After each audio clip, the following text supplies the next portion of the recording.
dans cette vidéo, nous allons discuter sur la question de nos choix amoureux. Pourquoi nous tombons toujours sur le même type de personnes, sur le même genre de partenaire?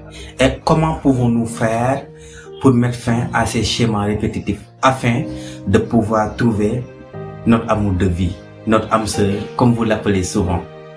Tout d'abord, il est important de comprendre que nos choix amoureux sont souvent guidés par notre histoire personnelle, par nos expériences dans la vie, à savoir nos relations antérieures, mais aussi et surtout par la relation que nous avions avec notre parent du sexe opposé.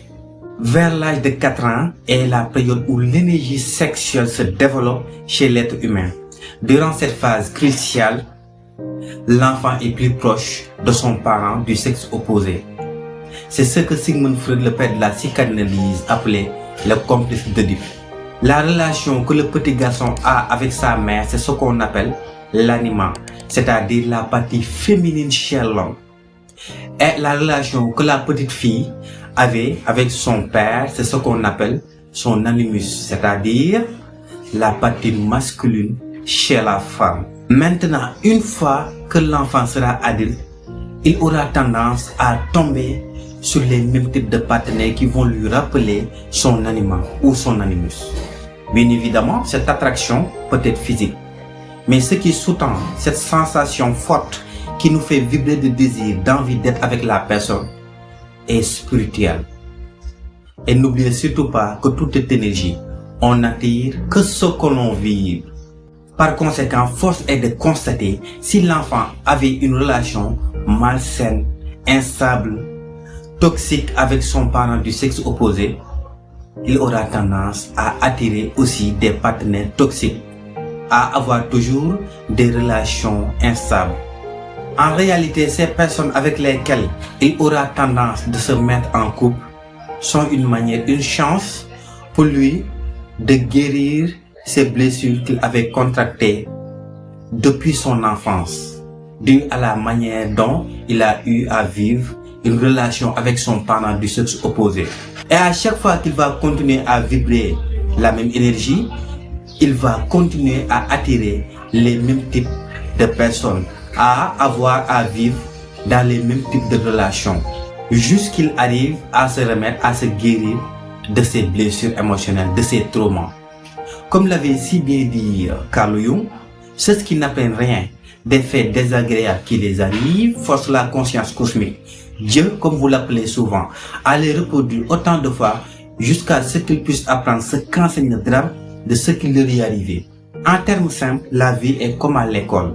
Si tu rates un examen, tu vas le reprendre autant de fois jusqu'à ce que tu arrives à réussir cet examen pour espérer passer à un niveau supérieur. Par ailleurs, nos propres expériences sur l'amour, à savoir tout ce que nous avons appris de nos précédentes relations et le modèle amoureux de l'aura familiale dans laquelle nous avons grandi, détermine nos croyances sur l'amour. Et n'oubliez surtout pas que nos croyances façonnent notre devenir d'être humain. Tout ce que nous croyons vrai en nous devient notre réalité. Croyez et vos croyances créant les faits, disait William James. Toutes ces croyances, dont la majorité sont limitantes, déterminent l'énergie que nous vibrons. Et n'oubliez surtout pas, on n'attire que ce que l'on vibre. Tant qu'on n'est pas remis de nos blessures, on va attirer les mêmes types de personnes. D'où l'importance de se connaître. Voilà pourquoi vous entendez certaines personnes, surtout les femmes, dire: je suis tellement malheureuse en amour que je pense être maudite. Je pense être poursuivie par un démon. Il n'en est rien de tel. Ces personnes ignorent que le problème découle de la relation qu'elles avaient avec leurs parents de sexe opposé. C'est ce qui explique aussi, on entend fréquemment des phrases du genre: toutes les femmes sont pareilles, toutes les femmes sont infidèles, tous les hommes sont pareils, tous les hommes sont infidèles, ainsi de suite, circulent. Et les gens qui répètent ce genre de phrases ignorent que le problème découle d'eux. Le problème n'est que le reflet de l'énergie qui émane d'eux. Et tant qu'ils n'auront pas changé l'énergie qu'ils vivent, ils ne pourront jamais changer la donne. Malheureusement, beaucoup de gens changent de partenaire comme ils changent de vêtements. À peine sortis d'une relation, ils se lancent dans une autre relation. Ils font ce que les Anglais appellent le monkey branching, c'est-à-dire le singe qui change de branche. Ils s'accrochent sur une branche avant de lâcher l'autre main de la branche qu'il vient de quitter. Et ce faisant, ils accumulent tellement de toxicité, tellement d'énergie négative qu'ils ne peuvent qu'attirer des partenaires toxiques. Ainsi, ce cercle vicieux continue et les mêmes schémas se répètent davantage. Cependant, si ce que je viens d'énumérer résonne en vous, ne soyez surtout pas désespérés. Sachez qu'il y a des moyens pour sortir de ce gouffre, de ces relations difficiles, afin de trouver votre partenaire de rêve.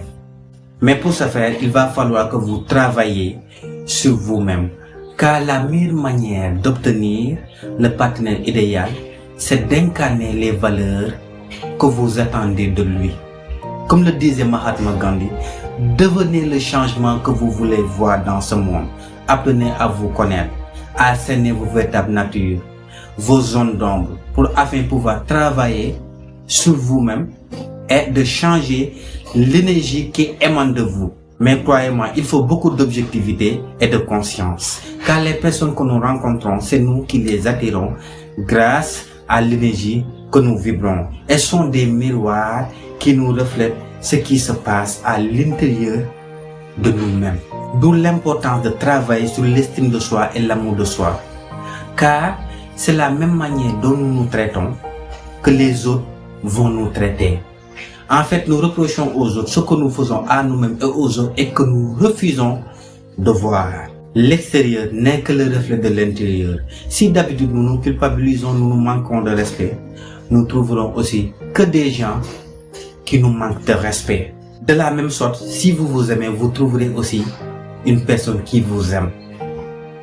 C'est pour cela, aussi paradoxal que ça puisse paraître, l'aptitude à rester seul, à vivre en paix dans la solitude sans être envahi par des émotions négatives comme l'anxiété, le stress, la culpabilité, entre autres la peur qui est d'ailleurs la mère de toutes ces émotions négatives, est une condition primordiale sine qua non pour pouvoir avoir des relations saines, épanouissantes avec les autres.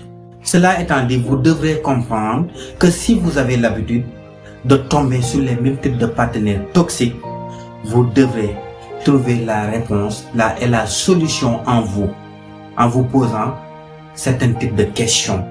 Quelle était la relation que vous aviez avec votre parent du sexe opposé quand vous aviez environ 4 ans? Quelles sont vos croyances sur les relations de couple? Qu'est-ce que vous pensez des hommes? Qu'est-ce que vous pensez des femmes? Et aussi, quel était le modèle amoureux de l'aura familiale dans laquelle vous avez grandi? Comment vos parents vivaient leurs relations? La réponse à toutes ces questions va vous permettre de situer exactement le problème.